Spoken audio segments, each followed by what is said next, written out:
Les vies de 48 millions d'enfants de moins de 5 ans ont été sauvées depuis l'année 2000 lorsque les gouvernements se sont engagés à atteindre les OMD, les objectifs du millénaire pour le développement. Cela a été souligné dans un nouveau rapport publié cette semaine par l'UNICEF, le Fonds des Nations Unies pour l'enfance. Il montre que la baisse du taux de mortalité chez les jeunes enfants dans le monde a plus que doublé au cours d'une génération. Mais cela ne suffit pas à atteindre l'objectif de réduction de 2/3 de la mortalité infantile dans le monde d'ici la fin de 2015. L'UNICEF rapporte que 16 000 enfants de moins de 5 ans meurent encore chaque jour et les chances de survie d'un enfant sont encore très différentes selon l'endroit où les enfants sont nés. Les principales causes de décès des moins de 5 ans sont pour la plupart évitables et comprennent la sous-nutrition, la prématurité, la pneumonie et des complications pendant l'accouchement. Selon l'ONU, 38 millions de vies supplémentaires pourraient être sauvées d'ici 2030 si des progrès sont encore réalisés en ligne avec les objectifs de développement durable que les dirigeants du monde entier vont approuver plus tard ce mois-ci.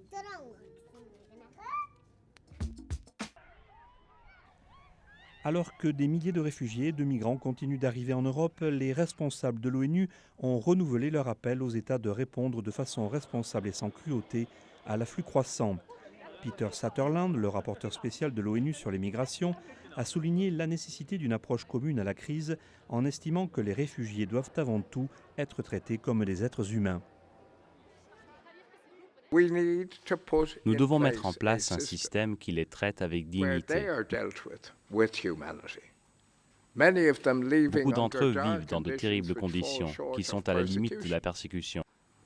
Beaucoup d'entre eux ont des compétences dont nous avons besoin sur ce continent en extinction. L'Allemagne a le taux de natalité le plus bas du monde.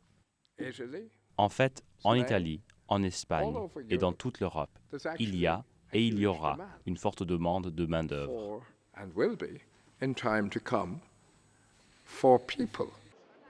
Le Haut Commissariat des Nations Unies pour les réfugiés, le HCR, a averti qu'il est non seulement de la responsabilité d'un pays, mais de tous les pays européens d'aider ceux qui fuient les conflits. Nous avons besoin que davantage de pays disent qu'ils participeront dans un programme de réinstallation. Nous pensons que la crise en Europe ne peut être gérée que si des centres d'accueil et d'enregistrement dirigés par l'Union européenne et soutenus par le HCR et l'OIM sont établis dans ces pays d'accueil comme la Grèce, l'Italie et la Hongrie. Et ceux-ci ne peuvent fonctionner que s'il y a un système de réinstallation garanti par lequel les pays européens disent « Oui, je vais en prendre un certain nombre ». Pendant ce temps, le secrétaire général de l'ONU, Ban Ki-moon, a continué de s'entretenir avec les dirigeants européens sur ce qui est devenu le plus grand afflux de personnes dans le continent depuis des décennies. Il leur a demandé de trouver rapidement une approche commune pour répondre aux besoins des nouveaux arrivants. L'Organisation des Nations Unies a signalé une augmentation inquiétante du nombre de victimes civiles au cours des 3 derniers mois en raison de la poursuite des combats dans l'est de l'Ukraine.